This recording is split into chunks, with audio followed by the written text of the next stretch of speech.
ಜಗತ್ತನ್ನೇ ಹರಸುವ ಸನ್ನಿಧಿಯಾಗಿ ರಾಘವೇಂದ್ರ ಸ್ವಾಮಿಗಳು ಪ್ರಸಿದ್ಧರು.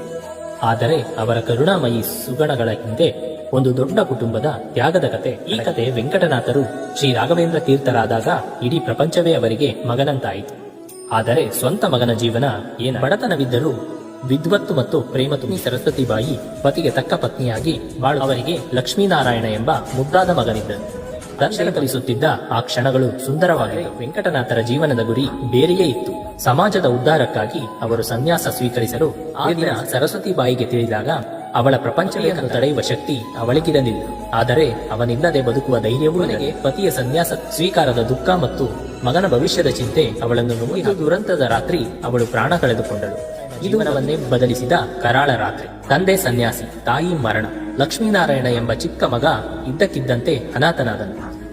ಅವನ ಮುದ್ದಾದ ಮುಖದಲ್ಲಿ ನಗು ಮಾಸಿ ಒಂಟಿತನದ ಕವಲು. ವೆಂಕಟನಾಥರ ಬಂಧುಗಳಾದ ಗುರುರಾಜಾಚಾರ್ಯರ ಆಶ್ರಮಕ್ಕೆ ಬಂದರು.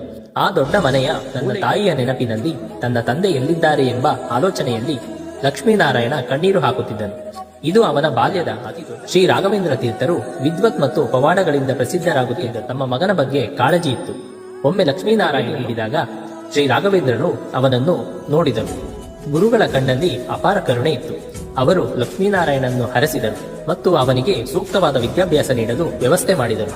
ಈ ಕೃಪೆಯೇ ಲಕ್ಷ್ಮೀನಾರಾಯಣನ ಜೀವನಕ್ಕೆ ಹೊಸ. ಗುರುರಾಜಾಚಾರ್ಯರ ಮಾರ್ಗದರ್ಶನದಲ್ಲಿ ಕಠಿಣವಾಗಿ ಅಧ್ಯಯನ ಮಾಡಿದನು.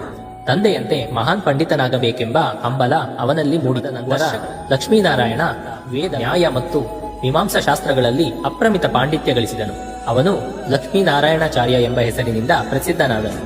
ಅವನ ವಿದ್ವತ್ ನೋಡಿ ಎಲ್ಲರೂ ಬೆರಗ. ದೊಡ್ಡ ವಿದ್ವತ್ ಸಭೆಯಲ್ಲಿ ಭಾಗವಹಿಸಿ ತನ್ನ ತಂದೆ ಗ್ರಂಥಗಳ ಬಗ್ಗೆ ಪ್ರಖರವಾದ ವ್ಯಾಖ್ಯಾನ ನೀಡಿ ಜಯಗಳಿಸಿದನು. ಇದು ಮಗನ ವಿದ್ವತ್ತಿಗೆ ಹಿಡಿದ ಕೈಗನ್ನಡಿಯಾಗಿತ್ತು. ಆದರೆ ಲಕ್ಷ್ಮೀನಾರಾಯಣಾಚಾರ್ಯರು ಸನ್ಯಾಸ ಅವರು ಗೃಹಸ್ಥಾಶ್ರಮವನ್ನೇ ಆರಿಸಿಕೊಂಡರು. ಇದು ಅವರ ನಿರ್ಧಾರವಾಗಿತ್ತು. ಅವರು ಮದುವೆಯಾಗಿ ತಮ್ಮ ತಂದೆಯ ತ್ಯಾಗ ಮತ್ತು ವಿದ್ವತ್ತಿನ ಪರಂಪರೆಯನ್ನು ಮುಂದುವರೆಸಿದರು.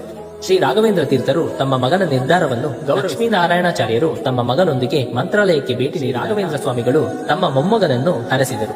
ಈ ಭೇಟಿಯಲ್ಲಿ ತಂದೆ ಮಗನ ನಡುವಿನ ಪ್ರೀತಿ ಮತ್ತು ಆಧ್ಯಾತ್ಮಿಕ ಬಂಧ ಎದ್ದು ಲಕ್ಷ್ಮೀನಾರಾಯಣಾಚಾರ್ಯರ ಜೀವನ ಒಂದು ಮಹಾನ್ ಸತ್ಯವನ್ನು ಹೇಳುತ್ತದೆ. ಒಬ್ಬ ದೊಡ್ಡ ವ್ಯಕ್ತಿಯ ಹಿಂದೆ ಒಂದು ದೊಡ್ಡ ಕುಟುಂಬದ ರಾಘವೇಂದ್ರ ಸ್ವಾಮಿಗಳು ಸನ್ಯಾಸಿಯಾಗಿ ಜಗತ್ತನ್ನೇ ಹರಸಿದಾಗ ಗೃಹಸ್ಥನಾಗಿ ಆ ಪರಂಪರೆಯನ್ನು ಮುಂದುವರೆಸಿದರು. ತಮ್ಮದೇ ಆದ ರೀತಿಯಲ್ಲಿ ಮಹತ್ತರವಾದ ಕಾರ್ಯ ಮಾಡಿದರು. ನಾವು ರಾಘವೇಂದ್ರ ಸ್ವಾಮಿಗಳನ್ನು ನೆನೆಯುವಾಗ ಆ ತ್ಯಾಗಮಯಿ ಪರಿವಾರದ ನೆನಪನ್ನೂ ಹಸಿರಾಗಿಡಬೇಕು.